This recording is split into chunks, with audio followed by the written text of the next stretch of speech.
Terima kasih pada kalian semua yang udah klik video ini. Jangan lupa buat like, comment, and subscribe. Dan hari ini tuh gue mau membagikan kisah gue, kisah pengalaman pelecehan seksual yang pernah gue alami sendiri. Jadi yang menginspirasi gue untuk menceritakan ini semua itu ialah kasus yang lagi viral saat ini. Kasus yang tau lah ya. Jadi ini semua tuh berawal saat gue kabur dari rumah gue. Gue gak bakal jelasin alasan mengapa gue kabur dari rumah karena bakal panjang banget. Jadi intinya gue udah keluar dari rumah gue dengan membawa kunci rumah gue. Iya, gue tetap bawa kunci rumah gue karena gue takut gak ada tujuan saat kabur dan akhirnya gue harus pulang ke rumah lagi dan gue masih bisa buka pintu sendiri. Itu tujuan gue bawa kunci. Jadi yang ada di kepala gue itu, gue pengen kabur ke panti asuhan terdekat karena kayak gue nggak ada tujuan itu loh, gue nggak ada uang, gue nggak ada modal apapun buat hidup sendiri. Jadi menurut gue ya udahlah ya masuk panti asuhan. Dan gue sekarang kayak pemikiran macam apa itu sumpah. Oh my god. Gue itu jalan kaki hampir kayak 1-2 jam untuk ke panti asuhan itu. Dan di perjalanan ke panti, gue itu ngelewatin pos satpam atau security. Dan di sanalah awal mula pelecehan seksual yang gue alamin terjadi.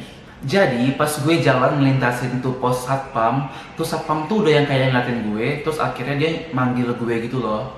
Dan dia nanya, waktu itu tuh gue masih SMA, jadi gue masih kayak siswa pelajar gitu lah ya. Gue ditanya gini loh, kamu kenapa malam-malam masih keluyuran sendirian lagi jalan kaki? Kalau nggak salah sih waktu itu jam 12 malam atau jam 1 pagi. Jadi kayak di kota gue tuh sepi banget. Ya maklum lah ya kota kecil. Terus tuh satpam tuh yang kayak nanya orang tuanya di mana lah, tinggal di mana, ngapain jalan sendirian. Dan gue cuma bilang, nggak ada sih, gue cuma mau jalan aja. Gue nggak mau buka topik. Tapi kayaknya nih satpam tuh bisa ngelihat dari muka gue. Akhirnya satpam itu nanya ke gue, kamu ada masalah apa? Cerita aja. Yang namanya gue lagi ada masalah, kabur dari rumah, butuh tempat curhat. Akhirnya gue cerita ke satpam itu kalau misalnya gue itu kabur dari rumah dan gue nggak ada tempat tujuan. Gue bilang gitu kan. Dan gue juga cerita kalau gue itu pengen ke panti asuhan. Akhirnya nih satpam tuh yang kayak ya udah istirahat dulu, masuk ke pos saya dulu, minum kek, duduk kek, makan kek. Ya karena gue juga nggak ada tempat tujuan, akhirnya gue ikutin nih permintaan si satpam nih ajakannya. Dan gue masuklah ke pos satpam dia. Kecil sih, kayak cuma berapa petak gitu kan. Jadi jarak antara kita tuh deket banget. Terus nih satpam tuh nawarin gue minum. Gue awalnya takut dong mau minum dari orang yang gue gak kenal. Tapi karena nih air itu berasal dari teko yang sama dan dia udah minum duluan, jadi gue kayak berani aja. Ya udahlah ya, kayaknya airnya bersih deh, nggak ada obat-obatan apa gitulah ya. Akhirnya gue minum dong. Terus after minum kayak kita ngobrol lagi, ngobrol kayak udah mulai akrab lah gitu lah istilahnya ya, nonton TV juga bareng.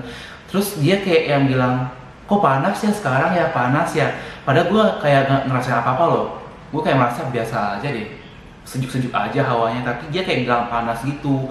Terus dia buka baju dong, kayak buka baju tapi terus ngode, panas ya, panas ya. Kayak what the fuck. Menurut gue biasa aja anjir, gak ada panas sama sekali. Terus dia tuh bilang, kayaknya kalau panas-panas gini tuh enaknya gini deh. Dia nggak bilang apa, dia cuma bilang enaknya gini deh, gini deh. Kenapa sih jadi orang nggak straightforward aja gitu, kesel banget gue liatnya. Terus sebenarnya tuh gue udah ada sense kalau dia tuh pengen ngajak gue ngewe, dia pengen pakai gue udah sense banget tuh. Gue udah fix banget tuh, gerak-geriknya tuh udah yang kayak ngecerminin dia lagi sange. Soalnya kan gue nonton bokep dan gue suka bokep yang ada intronya gitu loh, ada ceritanya. Jadi gue paham banget tipikal orang sange yang pengen ngewe. Gue paham banget tuh, karena gue nonton bokep tuh banyak banget. Ada yang guru sama pelajar, tukang ledeng sama pemilik rumah, pastor sama jemaat. Kayak what the fuck, banyak banget dah. Itu gue paham banget gerak-gerik dia kan. Terus dia itu tiba-tiba ini sih yang kayak bikin gue fix, gue harus pergi sih, gue nggak boleh di sini terus. Kayak ini orang udah mulai aneh-aneh sama gue.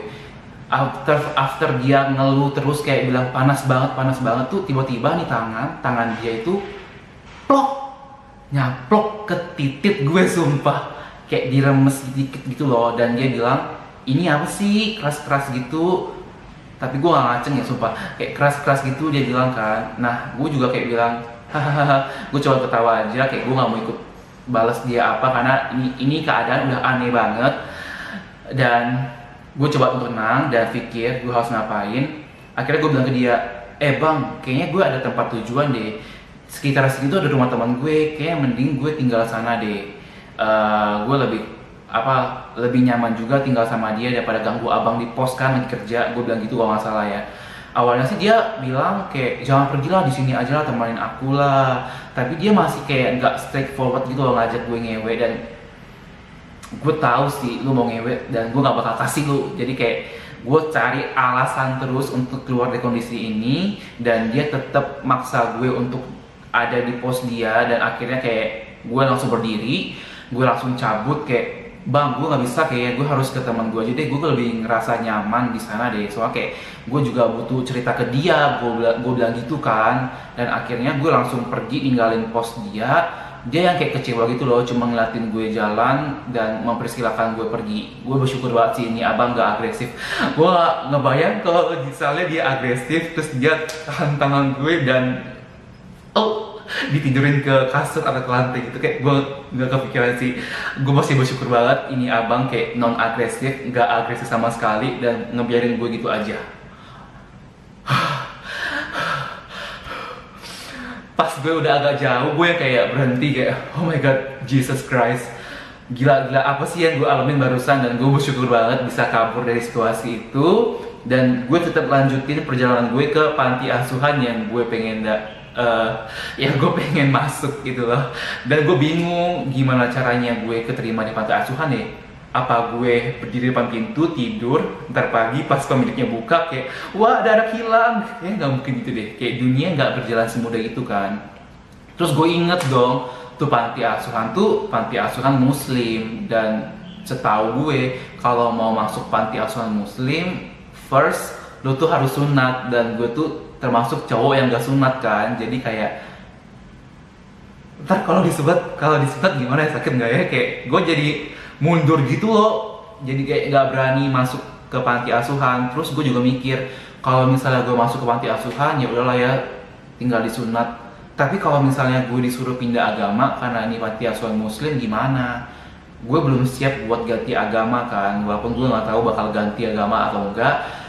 Jadi gue memutuskan untuk ya udahlah pulang ke rumah, toh gue bawa kunci kan, jadi gue bisa buka rumah gue kapan saja. Nah pas gue pulang ke rumah, gue jalan kaki juga. Jadi total gue jalan kaki itu 4 jam.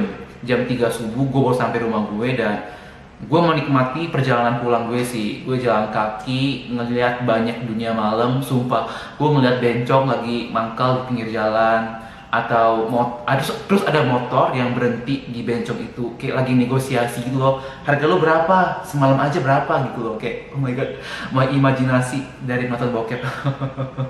Terus gue ngeliat ada bencong yang pelukan sama cowok di motor. Kayak gue merasa well kayak ya udahlah, malam ini mungkin rencana gue buat kabur fail atau salah, dan gue mengalami pelecehan seksual. Dan gue jadi lebih tahu dunia malam. Dan ya menurut gue ada yang disesali, ada yang enggak. Dan menurut gue kasus pelecehan seksualnya tuh kayak nggak begitu membekas sih, karena kayak nggak tahu ya, kayak biasa aja gitu loh. Walaupun gue dilecehkan, tapi kayak belum yang sampai bikin gue shock atau bikin gue jadi gila, stres, kayak enggak deh. Kayak biarkan berlalu aja sih. Dan yang paling penting, besok gue sekolah tahun ajaran baru. Oke. Sekian cerita gue hari ini. Pelecehan seksual gue mungkin gak sebesar atau gak separah kisah pelecehan seksual di luar sana, sampai ada yang diperkosa atau diperkosa rame-rame, dibawa ke kebun, atau diperkosa terus dibunuh. Jadi gue cuma pengen saran kepada lo semua yang orang normal atau enggak normal, jangan pernah ngelakuin pelecehan seksual, karena ada aja korban yang gak bisa menerima itu semua dan akhirnya mereka jadi crazy in the end of the day. Dan yang paling penting, buat apa lu ngelakuin perbuatan tai sampah gak guna gitu loh. Lu punya hidup yang masih yang patut lu syukuri, dan lakukanlah hal yang benar. Jangan ngelecehin orang lain. Kalau misalnya lu emang kepepet pengen ngewe, ya udah lu ngewe aja sama orang yang lu kenal atau lu nikah dulu. Oke, easy. Sekian buat ceritanya. Jangan lupa buat like, comment, and subscribe, dan gue bakal terus cerita hal-hal unik yang pernah gue alamin ke kalian semua di next video. Bye bye. Oke, selesai.